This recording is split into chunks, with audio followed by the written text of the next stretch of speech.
മുസ്ലിം league നേതാവ് K M. ഷാജിക്കെതിരായ +2 കോഴക്കേസിൽ സംസ്ഥാന സർക്കാരിനും ഇഡിക്കും തിരിച്ചടി. സർക്കാരും ഇഡിയും നൽകിയ അപ്പീൽ സുപ്രീംകോടതി തള്ളി.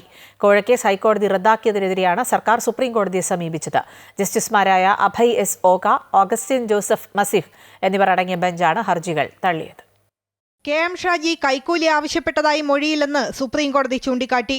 അത്തരത്തിലുള്ള ഒരു മൊഴിയെങ്കിലും കാട്ടിത്തരാമോ എന്നും സംസ്ഥാന സർക്കാരിന് വേണ്ടി ഹാജരായ അഭിഭാഷകരോട് കോടതി ആവശ്യപ്പെട്ടു. കേട്ടുകേൾവിയുടെ അടിസ്ഥാനത്തിൽ പണം ആവശ്യപ്പെട്ടു എന്ന തരത്തിലുള്ള മൊഴികളല്ല വേണ്ടതെന്നും കോടതി പറഞ്ഞു. എന്നാൽ അന്വേഷണം പൂർത്തിയായിട്ടില്ലെന്നും വിചാരണ കോടതിയാണ് ഷാജി കുറ്റക്കാരനാണോ അല്ലയോ എന്ന് കണ്ടെത്തേണ്ടതെന്നും സർക്കാർ വാദിച്ചു.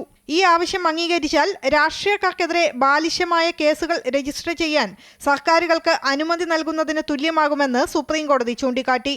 കേസിൽ ഇതുവരെ വിജിലൻസ് രേഖപ്പെടുത്തിയ 54 പേരുടെയും മൊഴികൾ പരിശോധിച്ച ശേഷമാണ് ഹർജി തള്ളിയത്. സുപ്രീം കോടതി ചോദിച്ച വലിയൊരു പ്രസക്തമായിട്ട് ചോദ്യമുണ്ട്. ഇങ്ങനെയാണെങ്കിൽ നിങ്ങൾക്ക് ഏതൊരു രാഷ്ട്രീയക്കാരനെയും ഈ ചെറിയ ബാലിശമായിട്ടുള്ള കേസുകളുടെ അടിസ്ഥാനത്തിൽ നിങ്ങൾക്ക് കൊടുക്കാൻ പറ്റുമല്ലോ, ഇത് എന്ത് തരം കേസാണ് എന്നാണ് സുപ്രീം കോടതി ചോദിച്ചത്. കാരണം അവരിപ്പോൾ സുപ്രീം കോടതി ജഡ്ജിമാരെന്ന് പറഞ്ഞാൽ ഒരുപാട് കേസുകൾ കണ്ട് എക്സ്പീരിയൻസ് ഉള്ള ജഡ്ജിമാരാണ്. അവർ ഇങ്ങനത്തെ ഒരു കേസ് കണ്ടിട്ടില്ല എന്നുള്ളതാണ് ഇന്നത്തെ അവരുടെ പരാമർശത്തിൽ നിന്ന് തന്നെ വ്യക്തമായത്. കള്ളപ്പണ നിരോധന നിയമവുമായി ബന്ധപ്പെട്ട് ഷാജിക്കെതിരെ എടുത്ത കേസ് ഹൈക്കോടതി റദ്ദാക്കിയതിനെതിരെയാണ് ഇഡി ഹർജി നൽകിയത്. ഇതും കോടതി തള്ളി. കഴിഞ്ഞ തവണ ഹർജി പരിഗണിച്ച സുപ്രീം കോടതി കേസിലെ മൊഴികളും മാറ്റിപ്പറഞ്ഞ മൊഴികളും ഹാജരാക്കണമെന്ന് നിർദ്ദേശിച്ചിരുന്നു. ഇവ കഴിഞ്ഞ ദിവസം സർക്കാർ കോടതിയിൽ സമർപ്പിച്ചു.